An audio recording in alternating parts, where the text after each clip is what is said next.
Здравствуйте, дорогие друзья, коллеги! Вот я связала вот такую кофточку со смещенным регланом сверху, облегающей треугольной горловиной, и назвала «Фиалка». Кто следит за моим каналом, друзья, знаете, я недавно выпустила мастер-класс вязания кофточку роза, точно так же именно со смещенным регланом и тоже облегающей треугольной горловиной.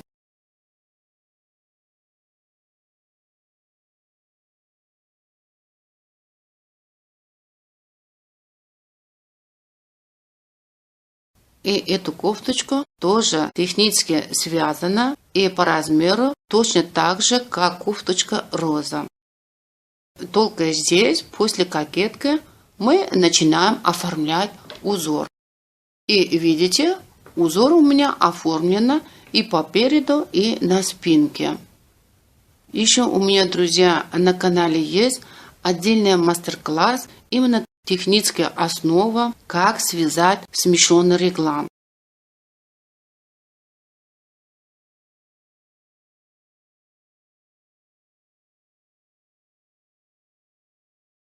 И опираясь на эти мастер-классы, друзья, вы спокойно сможете связать и этот модель кофточки. Здесь только этот модель отличается, друзья. Мы вяжем кокетку короче, и потом с 4 сторон по переду 2 и на спинке 2 добавляем регланные линии, оформляем до желаемой длины, вот, и на спинке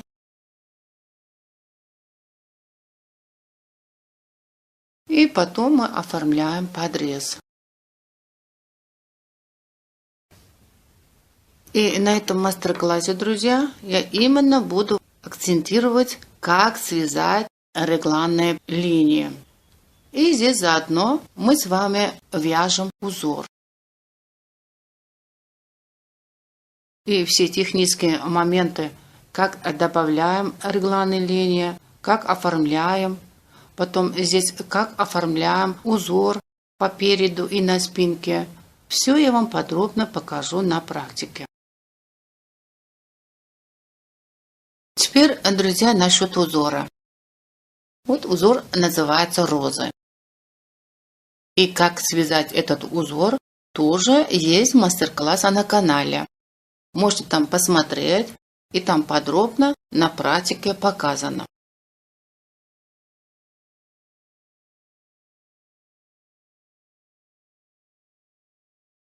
Друзья, Насчет раппорта узора розы я должна вам сказать одну нужную вещь. На видео мастер-класс вязания узора розы я применяла и дала вам раппорта схему узора розы вот этот, в синей рамке. А для вязания узора фиалки я даю вам схему раппорта узора вот это, в красной рамке. И вот видите, просто здесь раппорт смещено от этого места вот сюда. И так можно делать, друзья. Если кто хочет понять насчет этого смещения раппорта узора, у меня есть на канале отдельное видео, которое я объясняю именно на этой теме.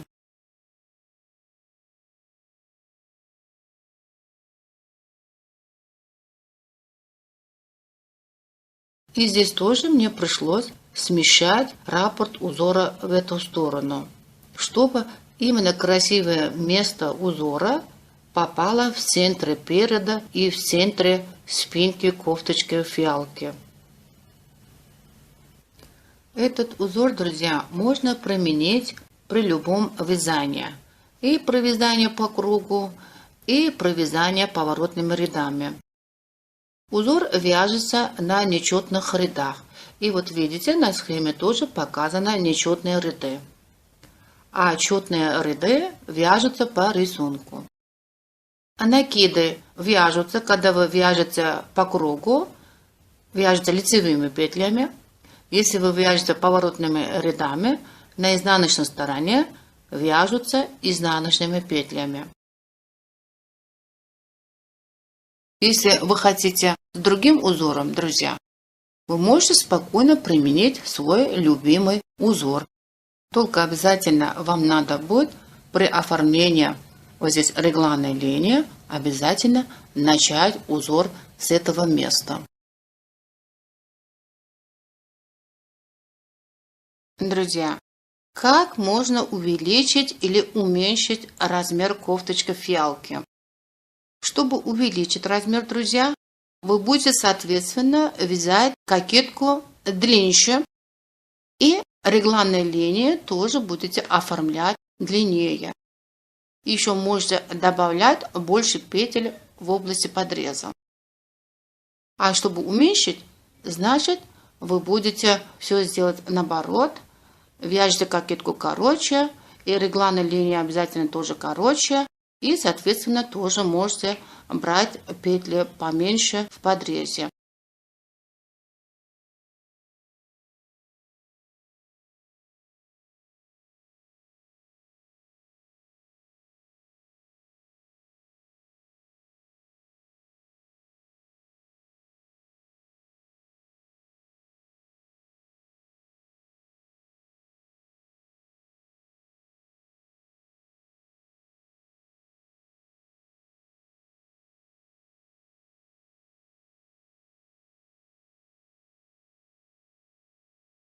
Друзья, это схема вязания кофточка фиалка.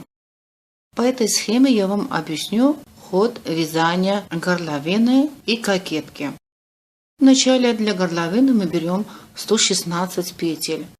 И по ходу оформления треугольной формы горловины здесь добавляется 6 с этой стороны, 6 с другой стороны. Всего 12 петель. И всего в кокетке будет 128 петель. И здесь отображается ходы вязания ростка. И в области плечи, и на спинке, и по переду.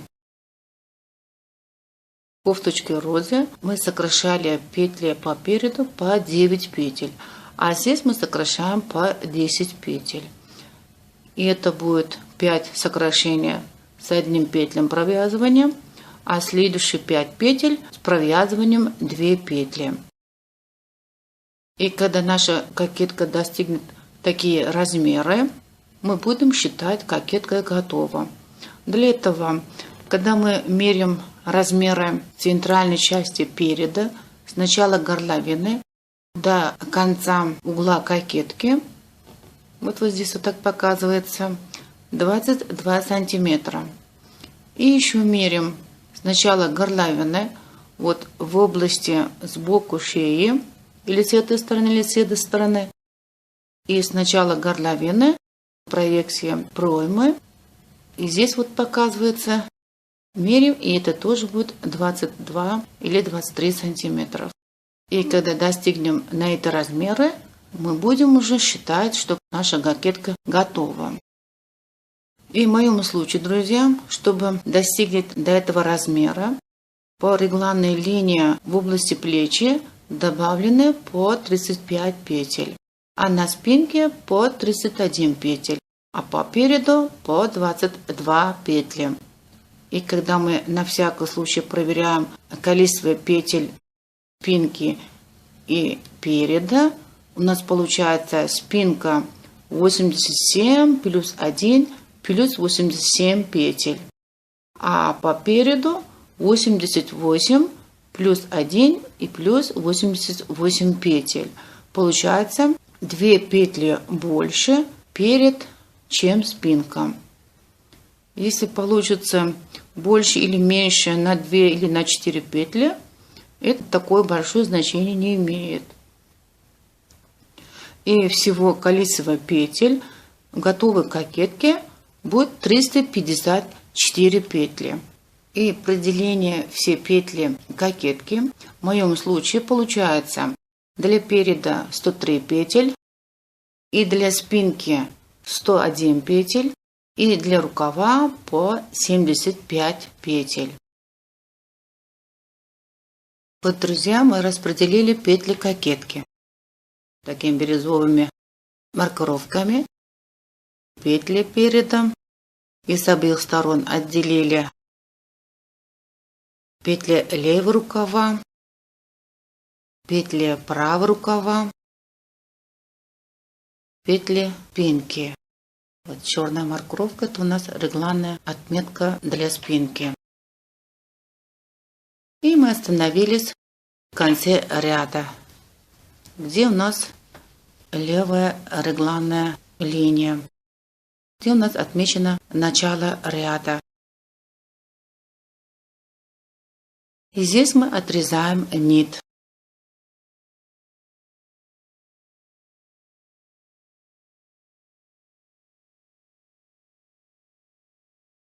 Чтобы иметь соответствующий размер проймы, друзья, в области проймы будем образовать регланные линии.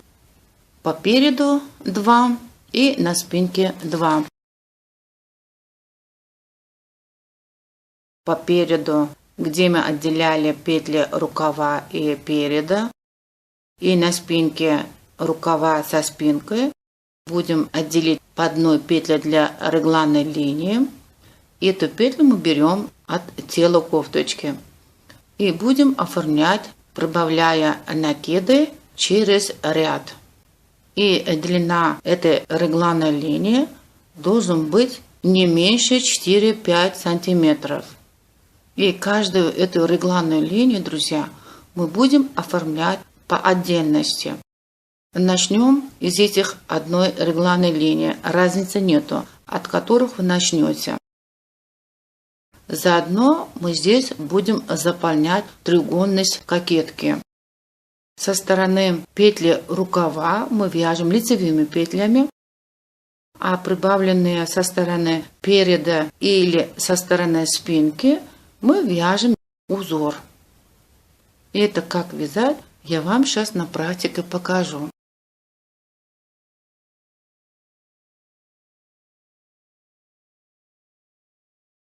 Распределяем петли переда по раппорту узора. После маркировки центральная петля переда должна совпадать на центральную петлю раппорта узора. Центральную петлю, которую вот отмечаю жирными знаками, друзья, должен совпадать на центральную петлю переда и центральную петлю спинки. И мы будем по отдельности каждый раппорт по 14 петель разделять маркировками, и тогда нам будет очень удобно начать узор. На правую сторону посчитаем 7 петель, на левую сторону после центральной петли посчитаем 6 петель и отделяем.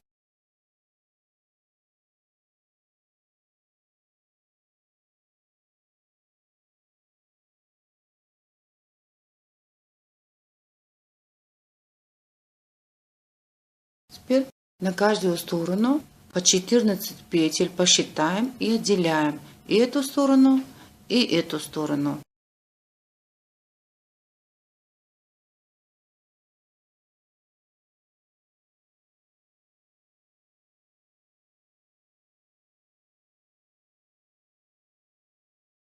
Если у вас будут маркировки, очень удобно будет, друзья. А я не использую маркировки, потому что у меня дома маленький ребенок. Я боюсь уронить, потом он глотать будет. Поэтому я всегда вот так использую. А вот, друзья, отделили петли для раппорта узора по переду и на спинке. Теперь, друзья, мы начнем оформлять регланные линии для проймы. И это мы начнем со спинки, с левой стороны. Сейчас находимся вот здесь.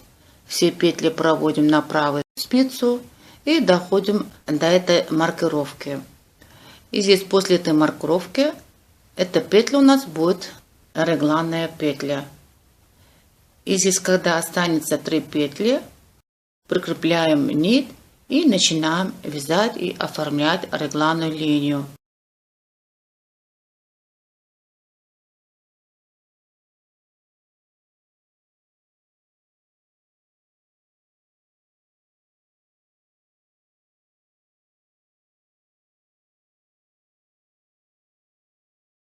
До маркировки берем накид, после маркировки регланная петля и берем накид.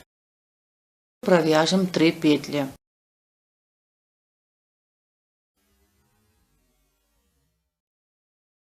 Друзья, по ходу вязания мы вот это треугольное место будем заполнять вот такими поворотными рядами. И каждый раз, когда мы вяжем на лицевой стороне, когда добавляем здесь петли, и потихонечку здесь будем оформлять узор. И как мы оформляем узор, здесь есть свои нюансы, друзья. Когда мы начинаем узор, будем начинать с 23 ряда узора. Будем здесь каждый ряд узора вязать, заполнять треугольность. И когда дойдем до кончика кокетки, мы должны совпадать на первый ряд узора. Поэтому, друзья, чтобы не ошибиться, когда мы здесь начинаем добавлять по 3 петли, каждым разом на лицевой стороне мы будем отмечать свои ряды. Ход мы вяжем узор, ход мы не вяжем узор. Вот мы сейчас 3 петли здесь добавляем, и мы отмечаем 23 ряд. Поворачиваем нашу работу.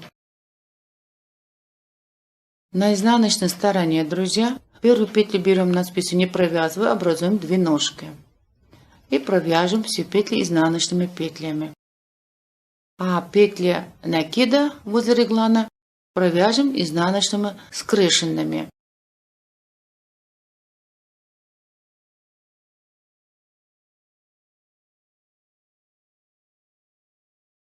С этой стороны опять добавим 3 петли.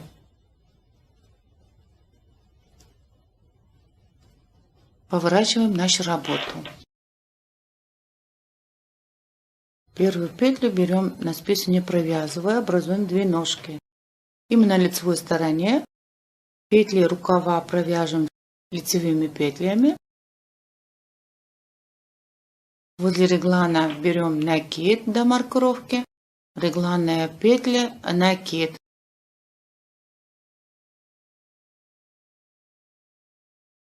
И здесь, друзья, вот 3 петли, которые мы в прошлый раз добавляли, и петли 2 ножки вяжем таким образом. И опять вот здесь добавим 3 петли. Теперь этот раз мы провязали 25 ряд узора. И на бумажке обязательно отмечаем. Видите, пока не вяжем узор.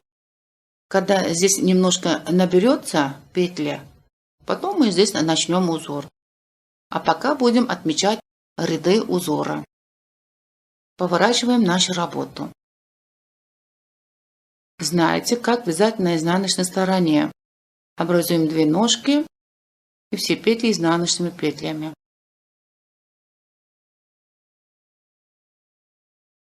А эти петли 2 ножки вяжем таким образом. Заходим сзади с левой стороны и провяжем изнаночной петлей. Добавим 3 петли.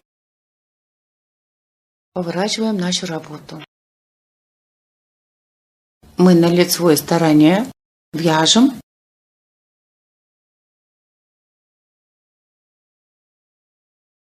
берем накид до маркировки, регланная петля, накид.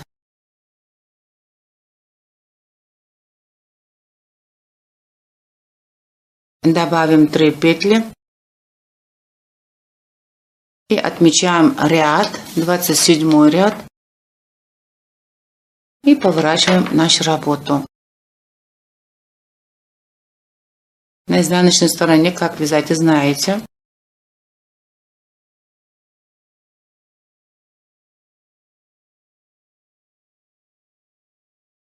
Петли 2 ножки. Опять добавим 3 петли.